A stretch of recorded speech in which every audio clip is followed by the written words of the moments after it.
Fight! Thanks for tuning in to Sportsmen. I'm Corey. That's Keith. That's Danny. So let's continue this ranking of divisions. We're starting with the AFC South. So for my number one, I got the Titans at 11-6. Mm-hmm. I got second Colts 8-9. Third is going to be Jacksonville in 4-13. And Houston dead last at 1-16. All right. Corey, I'll jump on just because I have very similar records to you. I have the Titans in first at 11-6. I have the Colts in second at 9-8. I have the Jags in third at 4-13, and I have the Texans in last at 1-16. Yeah. Maybe. Maybe. Maybe. We'll see. I have the Titans in first at 11-6. Oh, Okay. wow. I have the Colts in second at 8-9. I have the Jaguars in third at 5-12. Ooh. And I have the Texans in last at 1-16. All right. Wow. And I just want to make something clear. Mm-hmm. This is assuming that Deshaun Watson is not available to them. Yes. Mm-hmm. Because I don't think they get... I think they get more than one win with Deshaun Watson. Absolutely. Yeah, possibly taking third. Literally possibly taking over third place if they have Deshaun Watson. Okay, so... Started off, Titans. Mm-hmm. I don't think it's any secret they're the best team in that division. And the Colts will give them a tough game. The Colts are really good too, but the Titans are better. You just got... You had 2,000-yard receivers last year, and you got rid of one of them and replaced them with Julio Jones. Mm-hmm. Not a bad gig. No. You have Derrick Henry, who is the beast. King Henry himself. Mm-hmm. And Tannehill gets it done. And the only question that I have is how is the defense going to play this year? Because they've always been kind of spotty. Mm-hmm. Yeah, I don't really have too much to add to it. The Titans, for me, are kind of like just... You know what you're going to get, but it's just, are they going to overachieve? No, I agree with you. So we all have them at 11-6, and I think it's because we all agree that offensively they are so stacked, so ridiculously stacked that you could say that is the best offensive weapons team in all of football right now, probably besides the Chiefs and the Buccaneers. Okay. With that type of talent, but they're, like you said, Danny, their defense isn't amazing. Like, their defense is just middle-of-the-pack defense, so their defenses can lose them games sometimes, even if the offense is putting up numbers. Mm-hmm. And that's Tennessee for me, so 11-6 is, I think, a fair record for them. Mm-hmm. All right, so let's move on to the Colts. So I have them at 9-8. So the thing with the Colts is that they have a very tough schedule to open the season. They open with the Seahawks. Then they go to the Rams, then Tennessee, then Miami, then Baltimore. Then they play Houston. Then they go to San Francisco, Tennessee, the Jets, the Jaguars, Buffalo, Tampa Bay, Houston again. They got to bye New England, Arizona, the Raiders, Jacksonville. So... Very tough schedule. Very tough schedule. Wow. The beginning, I think, is going to set a big tone. So, week 1, probably a loss to the Seahawks, in my opinion. Week 2 against the Rams, probably a loss. Week 3, I think they can steal against the Titans, possibly. Week 4, I think they could take Miami. Week 5, I think they could take Baltimore. And then it's just what goes on from there. I think teams like San Francisco are going to give them a fight. Buffalo, Tampa Bay, Arizona. They have a lot of tough teams to play in their schedule. But again, they are still a very talented roster, great offensive line. Yeah. And it's what can Carson Wentz do. I agree, and that's why I have them 8 for 9. Can't talk today. 8-9. Mm-hmm.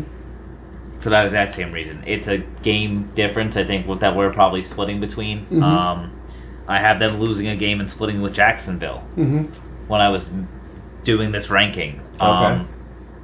I don't have them splitting with Jacksonville. I think just because the Colts did it last year. Okay. I'm just doing it, honestly, for the lulz. Okay. Okay. I have the Colts at 8-9 in second. I think the Colts defensively are unquestionably the best in the AFC South. I think their defense is just really good. And they've got better in this offseason. I'm not sold on Carson Wentz is the answer. That's why I have them losing more than winning. Just because I don't... From what we've seen from Carson Wentz, yes, he's had a good career early. since then, it just seems like he just hasn't gotten back to his old form. I don't know if it's a self-confidence issue. I don't know what it is. But if anyone's going to get it out of him, it is Frank Reich. He was the offensive coordinator for the Eagles when he was having his best years, and now this is his head coach. But he's dealing with it. He's been injured. So this is not the same Carson Wentz that he had on the Eagles. It's totally different Carson Wentz, totally different team. They had more pieces around him than the Eagles did, in my opinion, minus tight end. Yeah. And we all know he loves his tight ends. Yeah.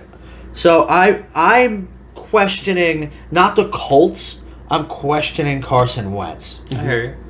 And that's where I stand on it. And if Carson Wentz prove me wrong. Okay. Please. That's it. I like that. All right, let's go to the Jags, the question mark team. We all have 4-13. We all have 4 and I 13. have 5-12. Okay. I'm giving him Trevor Lawrence a game. Okay, Yeah. so my thing is I really question their system. I feel like Trevor Lawrence, there's no he's great. I hope he has a great career.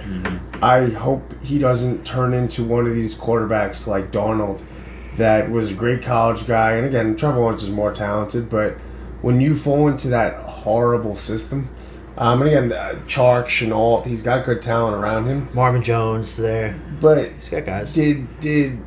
Was the hiring of Urban Meyer the right choice? Has Urban Meyer been making the right choices as a coach? No. Bringing in Tebow, cutting Tebow, drafting ETN over a lineman. I question these things because, again, you're not the worst team in the league only because of a quarterback.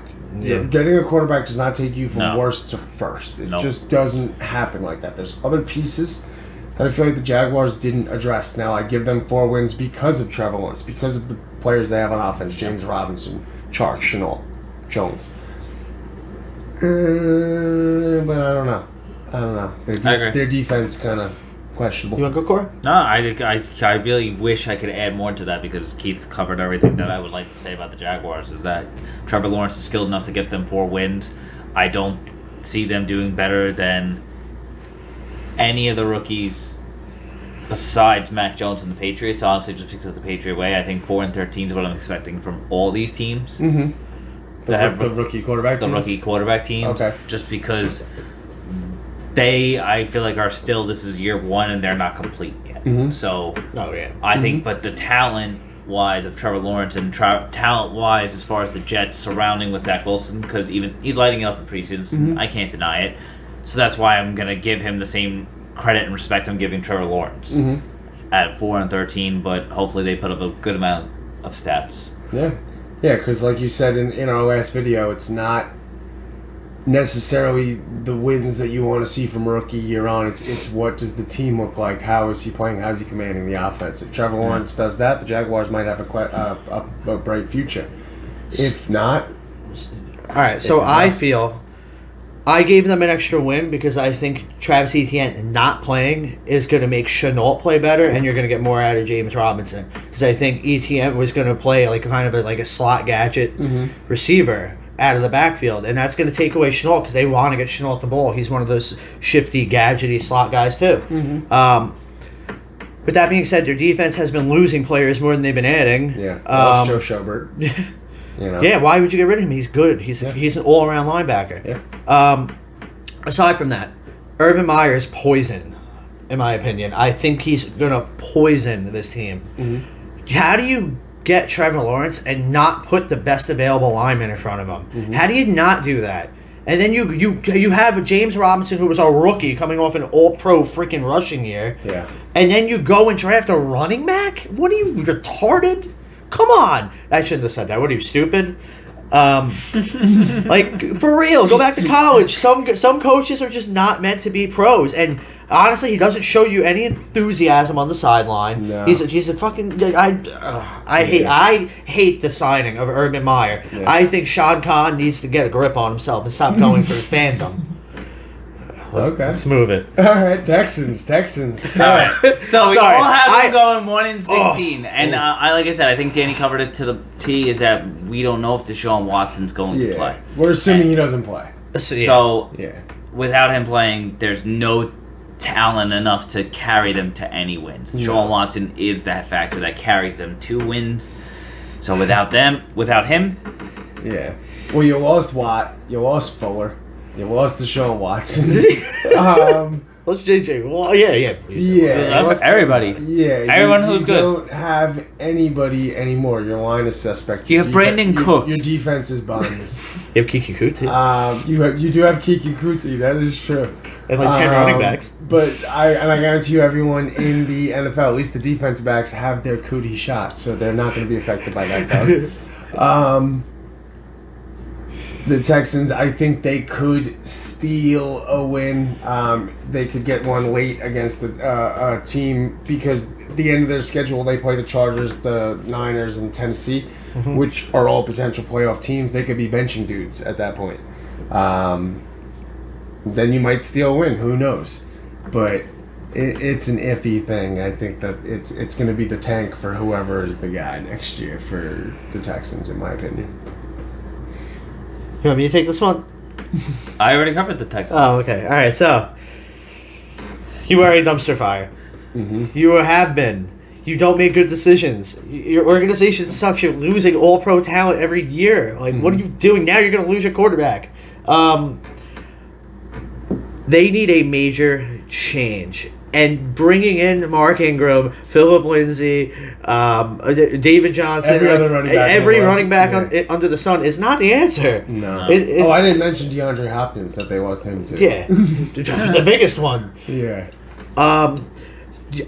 People just don't want to be there. They don't. No. The people that are there right now are people trying to get out of there. Yeah. They want to play good while they can, and then try to get that next contract. Or unless you're just a player clinging to life, that's where you are. Their defense, they have nothing to offer. Their offense is uninspiring. Tyrod Taylor is not going to get it done with nobody around him. No. Brandon Cooks is a concussion away from not playing anymore. Yeah. That's your number one. Yeah. Like I think the Texans are lucky if they get a win. It's sketchy biz down in Houston, no doubt. All right. Corey, lead us out. Thanks for watching The Sportsmen. If you like this video, make sure to give it a like and subscribe. It helps us out a lot. Makes us make more new videos. Make sure to check out our next video on other AFC divisions and how we rank them. Check us out live on twitch.tv/thesportsmen. We go live 8 p.m. Eastern every single Friday, and we debate you guys on what you guys want us to talk about. We're now on Twitter, where we share sports news and fantasy news at the 3 Sportsmen, number 3 Sportsmen. Check out our other social media down in the link in the description below. We'll catch you guys next time. Be good. Enter my energy element. I am an entity walking ahead of the pack. I really am out of my head, and it's evident that I will never be able to ever quit. Melanin